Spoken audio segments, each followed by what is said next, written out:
Maka kemudian kita kenal ada di sebagian masyarakat ada membuat namanya jadwal imsakiyah misalnya. Isinya ada jadwal puasa, ada jadwal sholat dan sebagainya. Jadi ini tidak usah kita permasalahkan ya. Jadi jangan kita kacaukan definisi-definisi itu dengan memaksakan semua definisi imsak dipaksa dengan pakai definisi syariah. Ya. Karena ada imsak dari segi bahasa, ada imsak dari segi syariah, ada imsak dari segi uruf, tradisi, kebiasaan masyarakat.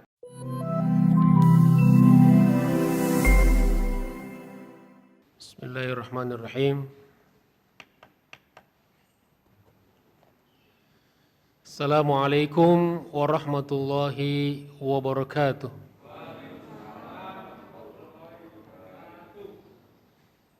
Alhamdulillahi rabbil alamin.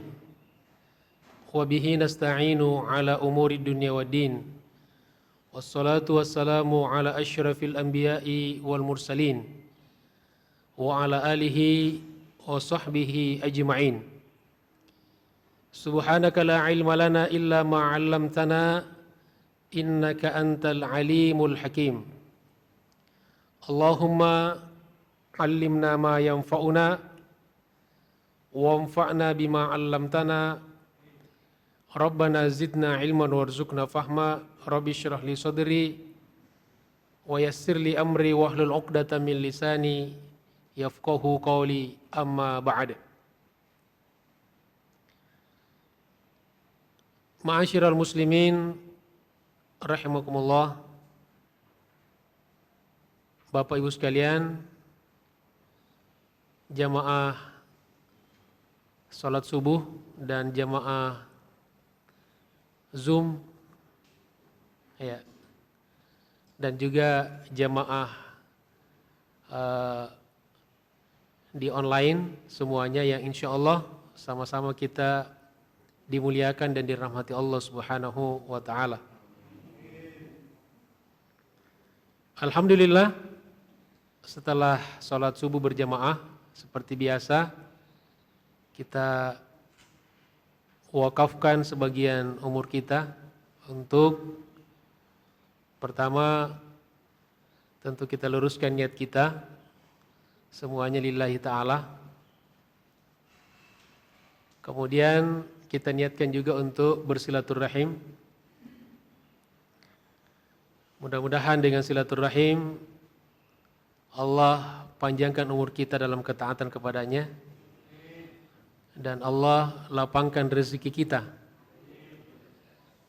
Ya. Dan salah satu rezeki adalah kesehatan. Mudah-mudahan Allah sehatkan jasad kita.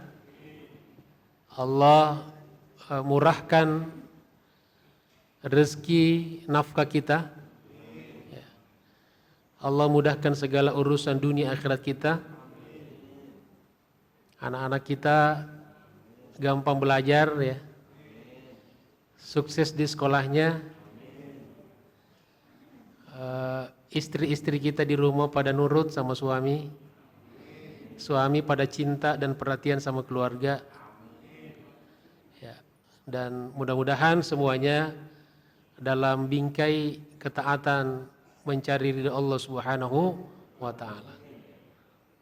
Semoga salawat dan salam Allah senantiasa tercurahkan dan terlimpahkan atas junjungan kita, qudwah hasanah kita, yaitu baginda Rasulullah sallallahu alaihi wasallam. Mudah-mudahan kita diakui oleh beliau sebagai umatnya, karena itu yang paling mahal. Selama ini kita ngaku umat Nabi, apakah Nabi ngakuin kita? Wallahu alam, kita berharap. Dan tentu implementasinya di akhirat kelak kita mendapatkan syafaat beliau. Amin, amin ya rabbal alamin. Jamaah sekalian, berapa hari lagi masuk bulan puasa? Ya, 2 hari lagi ya, 2 atau 3 hari lagi. Insya Allah malam Selasa kita sudah tarawih. Ya, kalau tidak salah ya.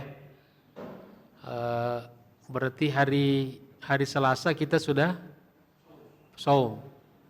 atau siam. Insya Allah, mudah-mudahan Allah panjangkan umur kita dipertemukan dengan Ramadan dalam keadaan sehat walafiat, dalam keadaan ikhlas dan istiqomah, dan insya Allah kita bisa maksimalkan momentum yang sangat luar biasa ini. Amin ya rabbal alamin. Nah, oleh karena itu jamaah sekalian, pada kesempatan ini pembahasan kita masih ada berkaitan dengan persiapan bulan Ramadan atau persiapan menghadapi bulan Ramadan. Temanya yaitu implementasi nilai imsak dalam kehidupan sehari-hari. Ya. Implementasi imsak ya dalam kehidupan sehari-hari. Karena kita hidup sehari-hari kan hitungannya ya. Dihitung per hari. Jamaah sekalian yang dirahmati Allah Subhanahu wa taala, kata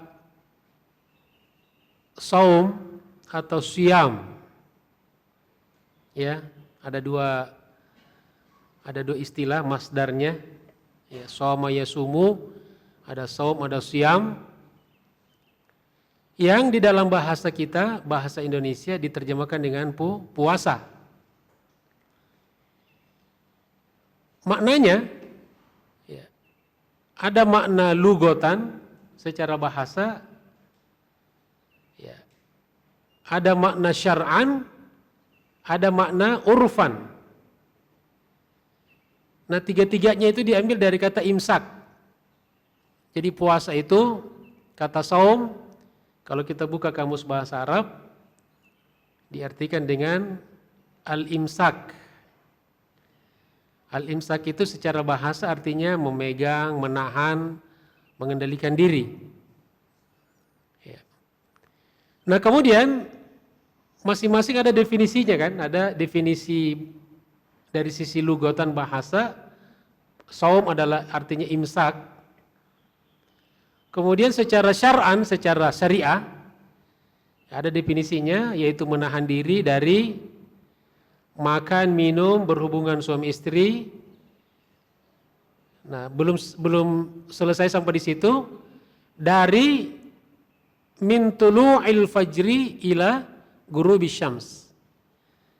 Dari sejak terbit fajar sampai terbenam matahari, atau dari subuh sampai maghrib. Itu definisi syariahnya. Jadi definisi fikihnya, definisi hukumnya. Nah, kemudian juga ada definisi urfannya, uruf kebiasaan di masyarakat. Ya, imsak adalah kehati-hatian. Maka kemudian kita kenal ada di sebagian masyarakat ada membuat namanya jadwal imsakiyah misalnya. Isinya ada jadwal puasa, ada jadwal sholat dan sebagainya. Jadi ini tidak usah kita permasalahkan ya. Jadi jangan kita kacaukan definisi-definisi itu dengan memaksakan semua definisi imsak dipaksa dengan pakai definisi syariah. Ya. Karena ada imsak dari segi bahasa, ada imsak dari segi syariah, ada imsak dari segi uruf, tradisi kebiasaan masyarakat. Ya, yang kita misalnya ada untuk orang-orang yang sahur biasanya ada imsak. Imsaknya berapa menit sebelum azan tuh? Ya, masing-masing kebiasaan, ada 10 menit sudah selesai, ada 5 menit. Ya, ada yang menghitung ayat. Ada misalnya kurang lebih 50-60 ayat. Ya, sebelum azan subuh sudah berhenti. Tapi berhentinya itu bukan syar'an. Artinya kalaupun dia makan minum setelah itu enggak ada masalah, tidak membatalkan puasa. Karena memang itu bukan puasa secara syar'i, imsak secara syar'i. Ya. Imsak secara syar'i itu kalau sudah azan subuh. Nah, ini ada hikmahnya. Apa jamaah sekalian hikmahnya? Kalau untuk orang-orang yang bangunnya sudah sahur dari awal ya, Misalnya subuh jam 4:30, dia bangun jam 3. Waktu sahurnya dia lebih lama. Jadi bisa imsaknya itu dari mungkin 30 menit. Sebelum azan subuh dia sudah bisa siap-siap ya ke belakang gitu ya. Siap-siap baca Quran dan sebagainya. Nah, sehingga bagi dia sudah imsak, itu sudah selesai. Tapi bagi orang yang bangunnya telat, bangunnya 5 menit atau 10 menit sebelum azan, ya dia tidak bisa imsak seperti itu.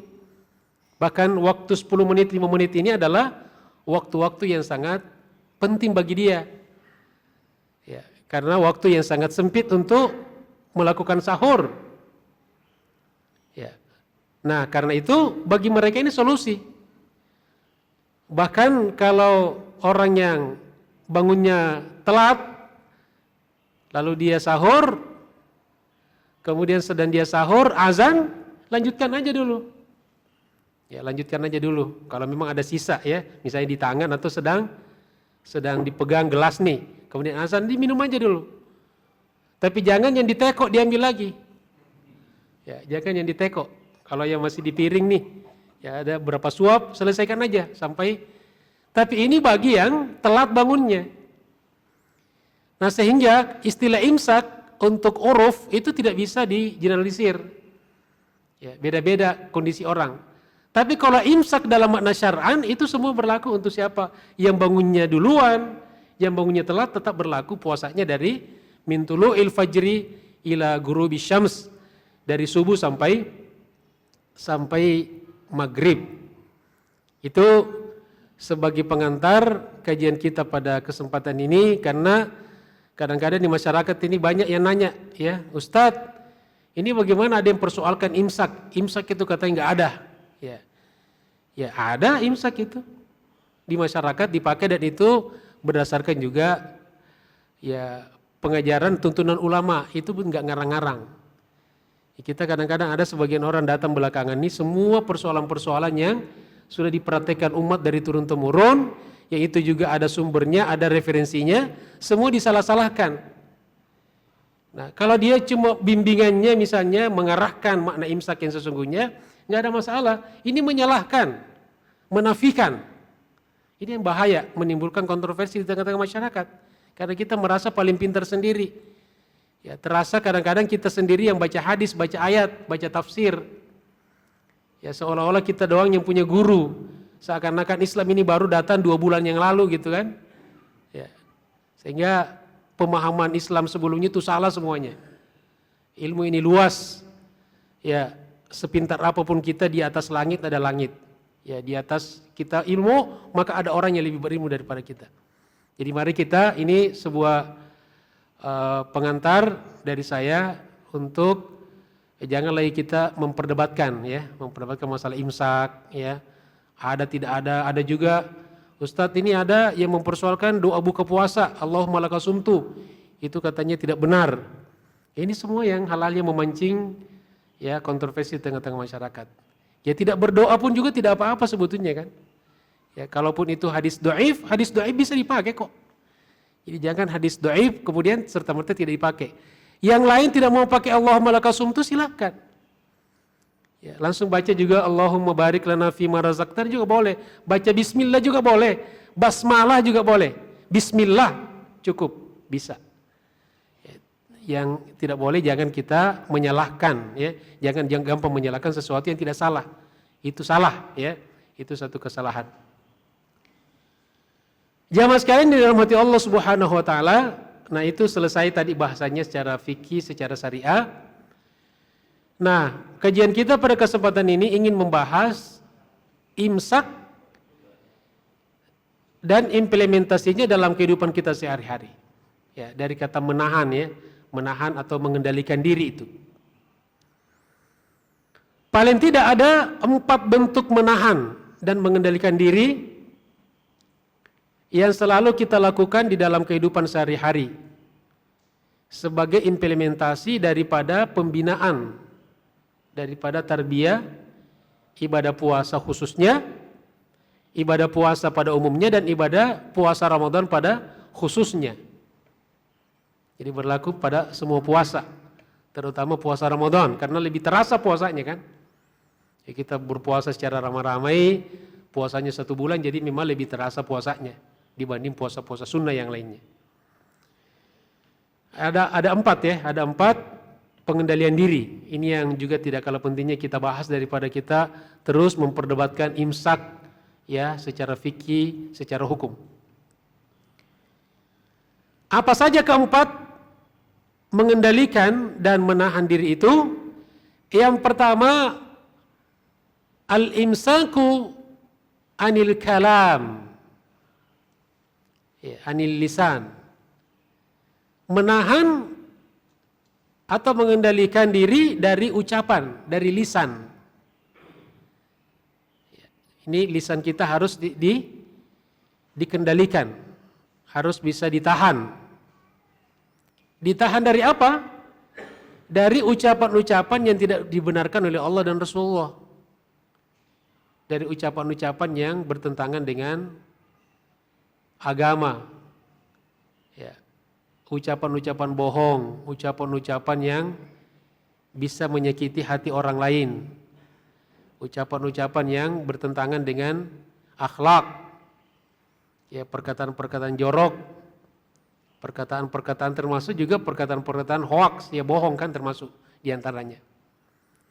Nah sehingga diharapkan nanti kalau lisan kita bisa terkendalikan dari omongan-omongan yang buruk, maka insya Allah bisa dipakai untuk membicarakan hal-hal yang baik. Ya. Kadang-kadang lisan kita ini tidak bisa mengucapkan kata-kata baik karena sudah disibukkan dengan kata-kata buruk.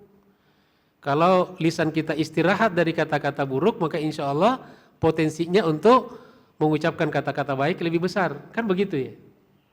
Ya. Dalam hadis Nabi SAW, riwayat Al-Bukhari, Imam Ahmad dan selainnya, Rasulullah SAW bersabda, "Man lam yada' qaula az-zuri wal 'amala bihi falaysa lillahi hajatun fi ayyada'a ta'amahu wa syarabahu." Man lam yada', barang siapa yang tidak meninggalkan, barang siapa yang belum meninggalkan qaul az-zuri, perkataan-perkataan yang buruk, perkataan-perkataan bohong dan sejenisnya, wal amala bihi, dan mengamalkannya, ya, beramal dengan kebohongan itu, falaisa lillahi hajatun, maka Allah tidak punya hajat, tidak membutuhkan, fi ayyada'a ta'amahu wa syarabahu, bahwa dia meninggalkan makanan dan minumnya. Artinya apa? Artinya puasa. Jadi Allah tidak butuh kepada puasa orang yang belum bisa meninggalkan kata-kata bohong, kata-kata jorok, dan kata-kata buruk yang lainnya. Jadi ini penting kan? Ini sangat penting, artinya ya puasa kita bisa tidak bermakna kalau kita masih belum bisa mengendalikan lisan kita. Kalau kita belum bisa mengimsak kata-kata kita, ya, lisan kita, bahasa kita. Ya, bisa bahasa lisan juga termasuk bahasa tulisan. Kan ada orang kadang-kadang ucapannya sih tidak terlalu tajam tapi tulisannya tajam. Ya, kita mengenal beberapa orang penulis kan, dia kalau ngomong itu kayak orang kumur-kumur, tidak fasih. Ya, secara lisan dia kurang fasih. Tetapi Masya Allah kalau nulis, tajam sekali. Ada juga saya mengenal teman-teman itu, beberapa teman, dia pendiam orangnya. Kalau secara interaksi biasa gitu diam. Tapi kalau nulis Masya Allah, tajam sekali tulisannya itu. Ya tajam dalam arti kebaikan ya. Ada juga orang yang tajam dalam arti keburukan. Membela kezaliman, tulisan-tulisan membela ya pemimpin yang zalim, orang-orang zalim, itu luar biasa. Dan itu juga punya pengaruh di dalam kehidupan sehari-hari. Kenapa ucapan itu penting dikendalikan, perlu diimsak? Karena di dalam Islam, ya, pengendalian lisan adalah salah satu tolok ukur iman. Ya, salah satu tolok ukur iman. Apa hadisnya Ustadz? Hadisnya diantaranya sabda Rasulullah Shallallahu Alaihi Wasallam, riwayat Al-Bukhari dan Muslim, yang kita sudah hafal semuanya. Ya, man kana yu'minu billahi wal yaumil akhir falyakul khairan aw liyasmut. Man kana yu'minu billahi wal yaumil akhir, barang siapa yang beriman kepada Allah dan hari akhir, falyakul, maka hendaklah dia senantiasa berucap, berkata-kata, berbahasa lisan dan tulisan, khairan, yang baik, ya, jangan yang buruk, jangan bohong, jangan hoax, ya, jangan fitnah. Auliyasmut, kalau memang tidak ada bahan untuk kita berbicara baik, maka bentuk pengendalian yang lainnya, ya, implementasinya adalah liyasmut, diam. Ya, jadi kalau suami mendapatkan istrinya di rumah tiba-tiba banyak diam, nah itu harus kita husnudzon. Ini jangan-jangan dia tidak punya bahan untuk berbicara baik, nah, sehingga dia memilih diam. Kalau ibu-ibu melihat suami tiba-tiba jadi pendiam, nah salah satu yang kita bisa prediksi, ya, husnudzon, ini suami saya tidak punya kata-kata baik, sehingga dia takut nanti kalau mengucapkan kata-kata yang buruk, yang jelek, sehingga diam. Jadi jangan langsung, wah ini tidak peduli nih, ini cuek nih, ya. Kita selalu bawa kepada husnudzon, berbaik sangka. Itu yang pertama, ya, jamaah sekalian. Jadi imsak, pengaruh imsak di dalam lisan kita, bahasa kita. Ini sangat penting sekali. Ya, karena kata-kata ini bisa menjerumuskan seseorang masuk ke dalam neraka kalau tidak hati-hati. Lisan kita bisa membimbing kita masuk surga, tapi juga bisa menyeret kita masuk ke dalam neraka, wa na'udzubillahi min dzalik. Itu yang penting kita ingat juga ketika kita menjalankan ibadah puasa. Jamaah sekalian yang dirahmati Allah Subhanahu wa taala. Kemudian yang kedua, mengendalikan imsak yang kedua, yaitu al-imsaku anis syahawat. Mengendalikan diri, menahan diri dari syahwat nafsu seksualitas. Ya, nafsu seksual. Ditahan dari apa? Dikendalikan dari apa? Dari segala macam penyaluran dan pelampiasan yang tidak sah, yang ilegal. Ya. Makanya Islam kemudian mengharamkan zina. Ya. Mengharamkan zina, bahkan menganggapnya sebagai perbuatannya nista, sebagai fahisyah. Bukan sekedar buruk, tapi nista. Buruk pangkat berapa itu? Ya. Jadi buruk banget. Ya. Sebagaimana firman Allah Subhanahu wa taala di dalam surat Al-Isra ayat 32, A'udzubillahi minasyaitonirrajim, wala taqrabuz zina innahu kana fahishatan wa sa'a sabila. Wala taqrabu, dan jangan kalian dekati az-zina, zina. Ya. Kita sudah faham ya dari guru-guru kita, dari para ulama, ya bukan hanya karena nistanya itu bukan hanya dilarang melakukan, bahkan dilarang kita mendekati. Sehingga segala hal yang bisa mendekatkan kepada perbuatan zina, maka hukumnya haram seperti zina. Ya. Jelas Bapak Ibu sekalian? Jadi apakah yang bersifat tontonan, pembicaraan yang bisa menjerumuskan seseorang kepada perzinaan, maka hukumnya adalah hukum berzina, ya, atau paling tidak bisa menjadi haram. Makanya kemudian khalwah, ya, berdua-duaan dengan lawan jenis yang bukan mahram itu dilarang. Kenapa? Karena itu juga bisa menjurus kepada perbuatan zina. Ya. Kan dia bilang kan ini kan cuma keluarga sendiri, sudah saya anggap sebagai anak, anggap sebagai kakak gitu kan. Ya tidak macam-macam gitu kan. Banyak hal-hal yang awalnya tidak macam-macam berakhir dengan macam-macam. Ya. Ini karena gara-gara sering berdua-duaan. Ya, sering berhalwah. Ini biasanya orang di kantor ya. Dengan sekretarisnya pergi berduaan. Awalnya bagus-bagus saja. Ya. Sebulan, 2 bulan, 3 bulan lama-lama setan ya ikut campur ya. Kemudian ditambah dengan pengendalian nafsu yang tidak kuat sehingga terjadilah hal-hal yang bersifat dimurkai Allah Subhanahu wa taala wa na'udzubillahi min dzalik. Ya. Di rumah juga kita kadang-kadang dengan orang asing di rumah berdua-duaan, ini juga bisa godaannya luar biasa.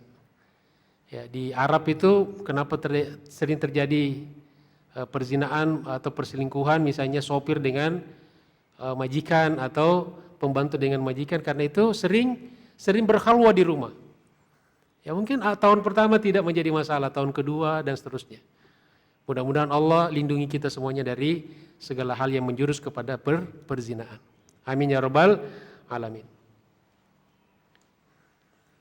Agar terhindar dari perbuatan zina, dari penyaluran yang ilegal, penyaluran yang menyimpang, maka Islam mensyariatkan nikah. Ya, itulah kenapa kita disyariatkan menikah. Karena hawa nafsu ini tidak bisa ditahan, tidak bisa di stop, ya, tidak bisa dibendung.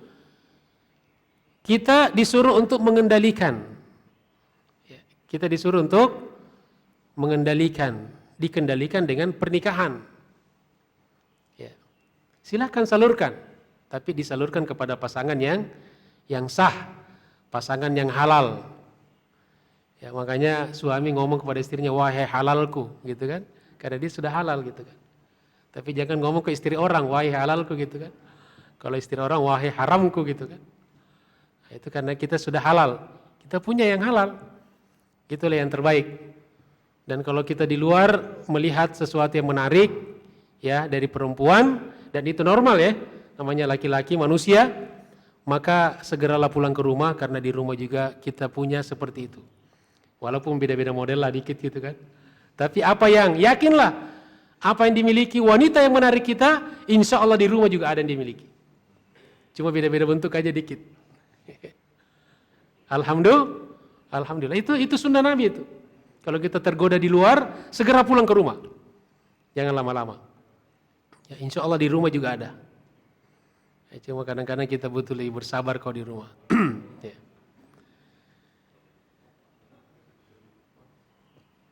Sebagaimana firman Allah Subhanahu wa taala di antaranya di surat An-Nisa. Ya, di surat An-Nisa ayat 1, A'udzubillahi minasyaitonirrajim.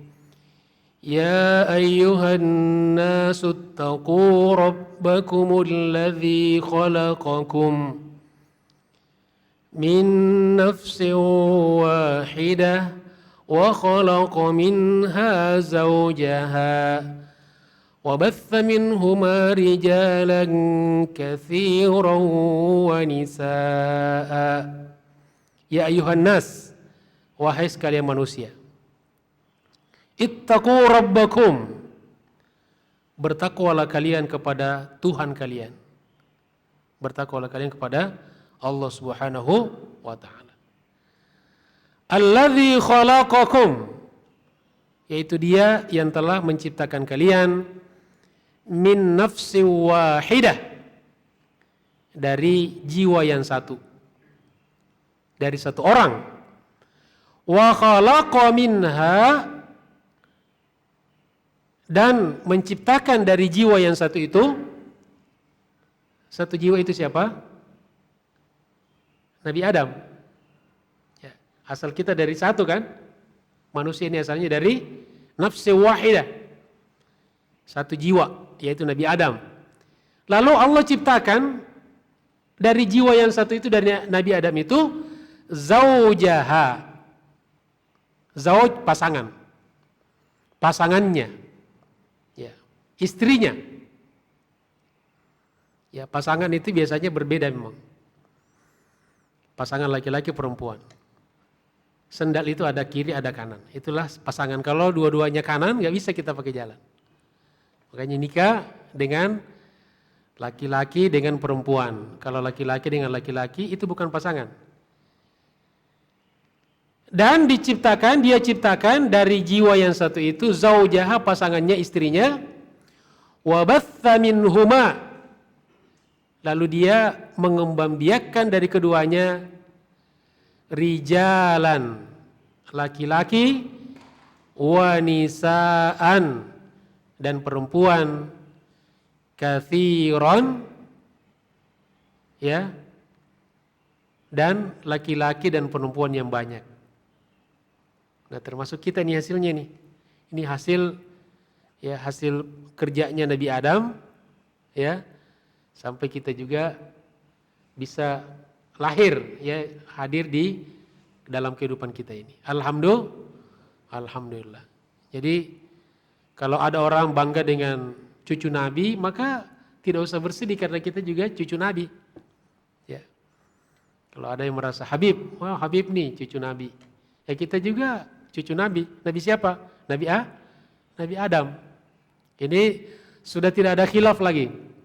Jadi kalau orang disebut dia cucu Nabi Muhammad SAW masih bisa terjadi ikhtilaf. Ya harus dibuktikan dulu kan. Tapi kalau cucu Nabi Adam tidak perlu pembuktian. Betul. Jadi kita ya cukuplah dengan cucu Nabi Adam. Seluruh dunia. Ya. Kalau kota cucu Rasulullah ini susah gitu kan. Lihat hidung kita pesek, wah ini meragukan ini bukan anak cucu Nabi Adam. Ya, kalau Nabi Adam semua bentuk hidung, warna kulit, ya termasuk bau badan semuanya itu adalah anak cucu Nabi Adam alaihi salam. Alhamdulillah. Yang kedua, hadis Nabi SAW, riwayat Muslim, nomor hadis 2486, juga hadis yang sering kita dengar, ya ma'syarasy syabab, man istata'a minkumul ba'ata falyatazawwaj, fa innahu aghaddu lil basar wa ahsanu lil farji, wa man lam yastati' fa alaihi bisawm fa innahu lahu wija. Ya ma'syarasy syabab, wahai kalian para pemuda dan pemudi tentunya. Pemuda itu, usia pemuda itu 40 tahun. Ya. Jadi di sini kalau ada yang usianya sudah di atas 40 sudah tidak masuk panggilan ini. Nah, jadi jangan GR ya. Ini yang dipanggil pemuda. Ada yang usianya di sini belum 40 tahun. Ya. Egis berapa? Ya, sudah balik ya, Egis ya. Ya, udah balik. Balik dari kampung kemarin. Ya, alhamdulillah. Ya ma'syarasy syabab, wahai para pemuda. Jadi pemuda nih, panggilan untuk pemuda. Bapak sabar aja. Di rumah ada ya. Di rumah sudah ada. Man istata'a minkumul ba'ah, barang siapa di antara kalian yang sudah punya kemampuan, punya kesanggupan al-ba'ah. Al-ba'ah itu sebetulnya kemampuan memberikan nafkah lahir, ya, nafkah batin. Tapi ulama mengatakan di sini nafkah lahir dan batin. Jadi bagi pemuda yang sudah bisa memberikan nafkah lahir batin, ya, falyatazawwaj, maka hendaklah dia segera menikah. Hendaklah dia segera menikah. Ini lagi-lagi mohon maaf ini untuk pemuda, ya. Jangan sampai pemudanya dipotong nih pulang-pulang, kata Nabi disuruh segera menikah. Ya, ini yang sudah, ya sabar saja, sudah punya di rumah. Fa innahu, karena sesungguhnya menikah itu agaddu lil basar, dari kata gaddul basar, menundukkan pandangan. Jadi kalau orang sudah menikah, biasanya lebih bisa menundukkan pandangannya, bisa mengimsak pandangannya, bisa menahan pandangannya. Ya. Jadi kalau ada orang sudah menikah tapi pandangannya belum bisa ditundukkan, berarti apa? Perlu apa? Nikah lagi? Jangan. Ya. Jangan. Berarti harus ada latihan lagi. Ya. Aghaddu lil basar. Dia lebih, menikah itu membuat pandangan kita bisa lebih ditundukkan. Ya, lebih ringan lah ketimbang anak-anak muda yang belum menikah. Anak-anak muda kalau melihat ya yang lewat gitu kan dipelototin gitu kan. Kalau bapak insya Allah sekali doang udah selesai. Ya cuek aja cuek gitu kan. Kenapa? Karena di sampingnya ada bininya di sampingnya.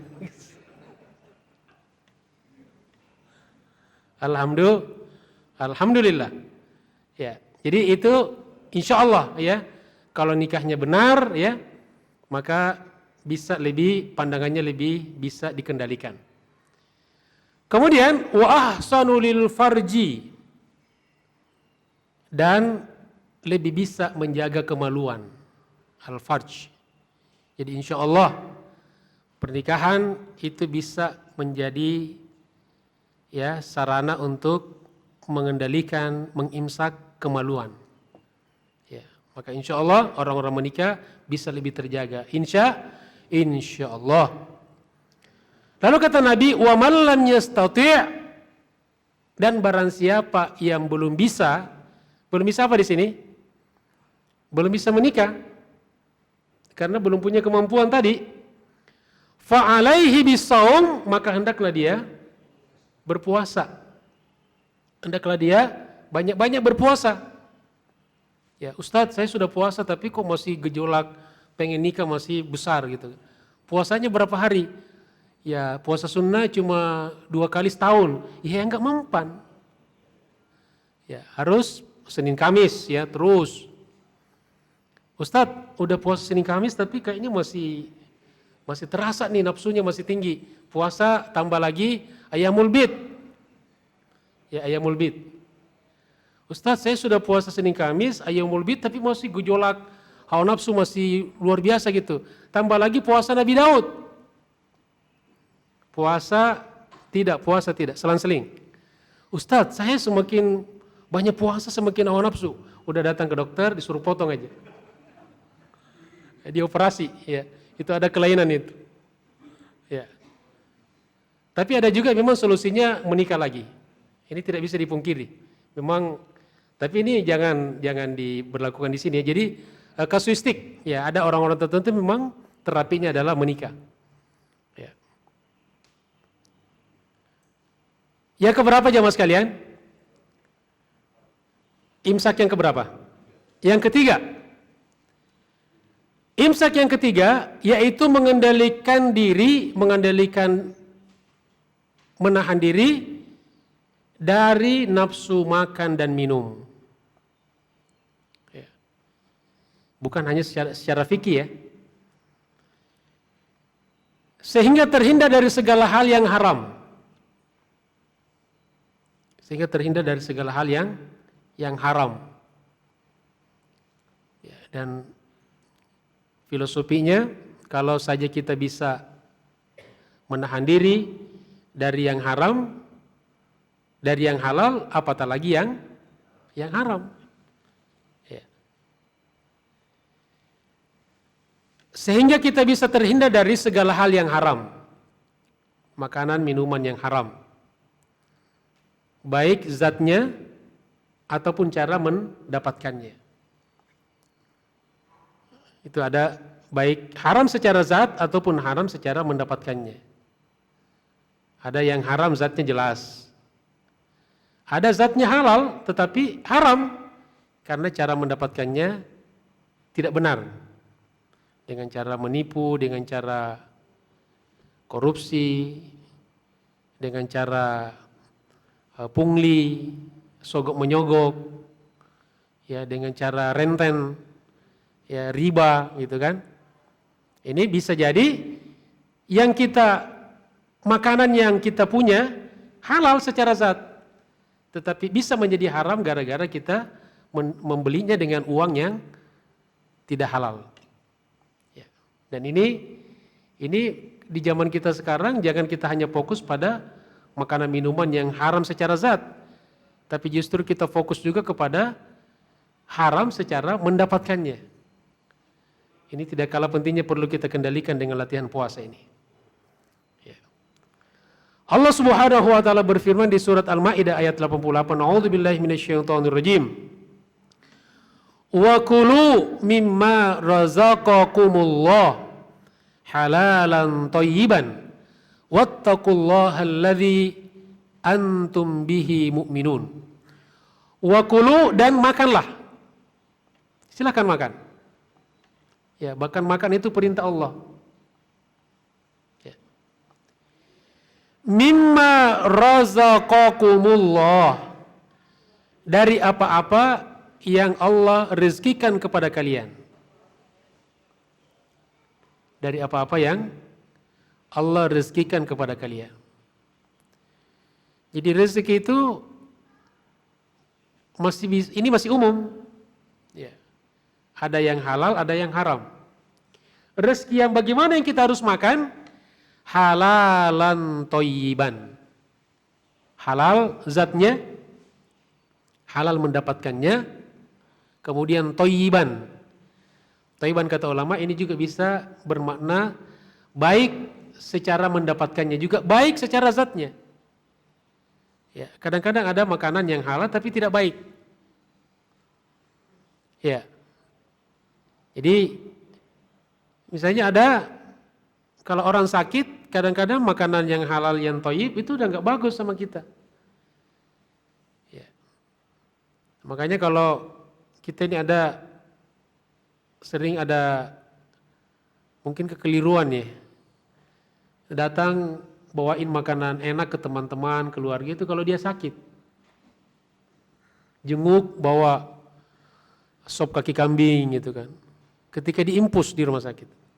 Ini enak nih loh, enak loh. Ya, ini dari dekat Syakirin misalnya gitu kan.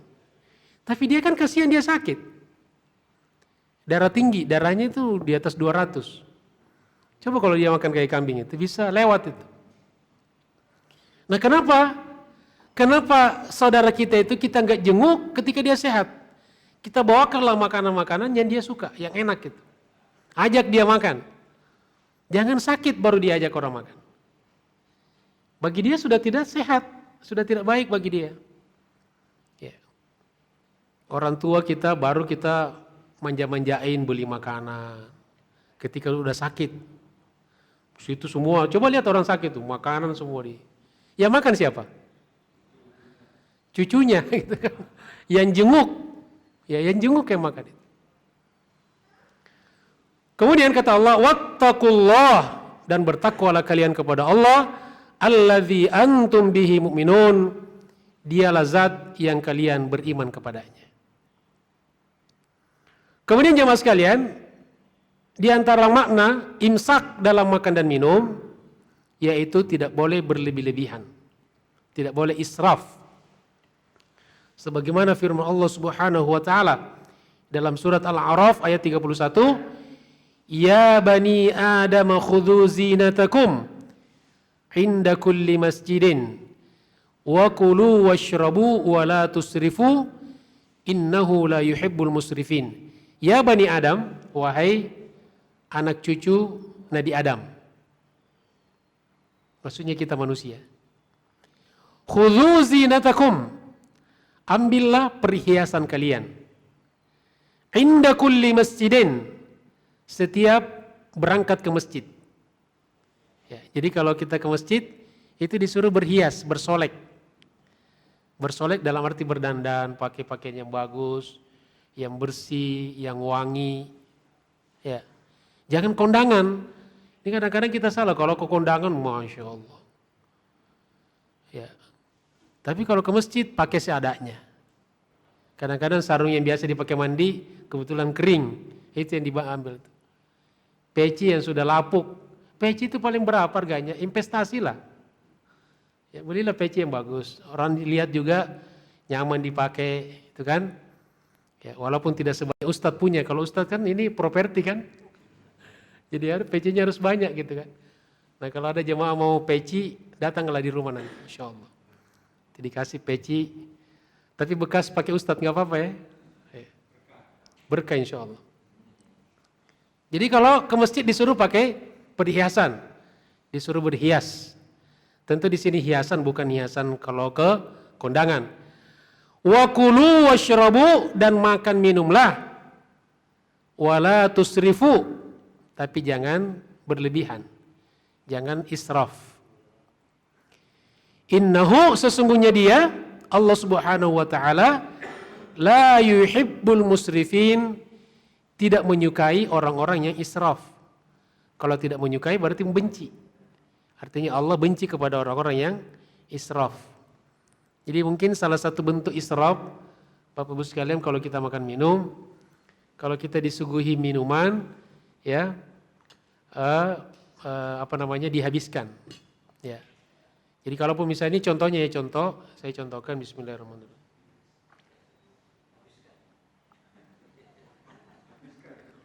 Ini kalau dihabiskan saya bisa tidak lanjut ceramahnya karena banyak. Jadi misalnya nih kita sudah minum, nah insya Allah dihabiskan. Ya nanti ingatkan saya dihabiskan nanti. Atau teh atau kopi. Nah seringkali kita lihat ada orang di gelasnya itu masih ada seperempat, itu dibuang. Itu salah satu bentuk israf. Ya.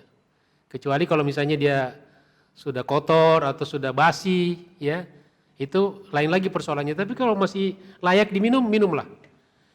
Ya, begitu juga makanan, ya di piring kita ada sisa nasi, ya makan makanan kue, potongannya itu kalau kita memang besar dipotong aja, sehingga kita bisa habiskan yang dipotong itu. Ya, karena orang juga biasanya tidak mau sisa bekas gigitan, apalagi giginya tajam kayak anjing. Nah, ini bekas manusia apa bekas guguk nih? Ya, jadi potonglah, ya potong. Kita makan sesuai dengan kemampuan kita, agar yang lain bisa dimakan orang lain. Jamaah sekalian dirahmati Allah Subhanahu wa taala. Kemudian yang terakhir, yang keempat, yaitu imsak di dalam mengendalikan emosi. Ya, ini emosi kita juga perlu terus dilatih, diimsak. Ya, mudah-mudahan puasa nanti bisa kita berlatih untuk diantaranya mengendalikan emosi kita. Ini kadang-kadang tidak terkendali. Ya kesabaran kita, kadang-kadang kita di jalan, ya masih sering emosi kita kalau ada yang nyalip, betul nggak? Apalagi yang muda-muda ini, kalau ada orang yang disalip di jalan, kemudian masih emosi, itu berarti masih muda. Ya, berarti masih tapi bukan lagi ke tadi itu, ya masih muda. Artinya masih gejolak emosinya itu masih luar biasa. Kadang-kadang dikejar gitu kan, kejar-kejaran. Terus apa hasilnya gitu? Nah itu kita harus pikirkan, itu harus kendalikan. Marah, ya marah kepada istri, marah kepada suami, kepada anak-anak, ujung-ujungnya kita menyesal, betul? Kita kalau habis marah itu nyesal. Kenapa saya marah tadi itu? Kita renungkan, kasihan istri saya marahi ya, padahal perbuatan yang tidak mestinya saya marah. Atau sebaliknya, kenapa saya omelin? Kenapa saya marahi suami atau anak? Ya kita menyesal. Maka harus kita imsak mengendalikan emosi. Karena sesungguhnya ibadah puasa mendidik kita menjadi orang-orang yang sabar. Ya, makanya salah satu bentuk latihan menahan emosinya, imsaknya Nabi ajarkan kita. dalam sebuah hadis riwayat Al-Bukhari dan Muslim. Kata Nabi, "Idza kana yaumu shaumi ahadikum fala yarfuth wala yaskhab.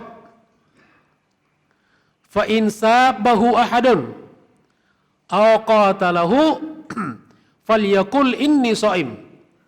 Idza kana yaumi shaumi ahadikum." Apabila seseorang di antara kalian berpuasa. Ini bisa puasa apa saja, sunnah atau wajib. Kalau salah seorang di antara kalian sedang saum. Fala yarfuth, janganlah dia berkata-kata yang jorok, berkata-kata yang buruk, mengumpat, fitnah, ya sumpah serapa, ya. Kadang-kadang ini sudah jadi di kalangan anak muda sekarang ini kata-kata jorok ini otomatis keluar. Maaf ini saya contohkan ya untuk perhatian saja, bukan saya misalnya kata-kata dikit buset gitu kan. Ini nggak boleh nih. Ya. Kenapa kita tidak istighfar? Kenapa kita tidak tasbih? Subhanallah, masya Allah, ya, astagfirullah, la haula wala quwata illa billah. Karena kita dapat pahala kan? Karena kita setiap kali di situ ada kita sebutkan nama Allah. Ya, kalimat thayyibah, pasti kita akan mendapatkan pahala dengannya.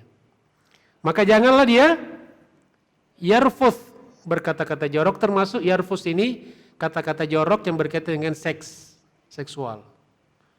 Ya. Wala yaskhab, dan jangan dia marah-marah. Ini ngumpat gitu kan.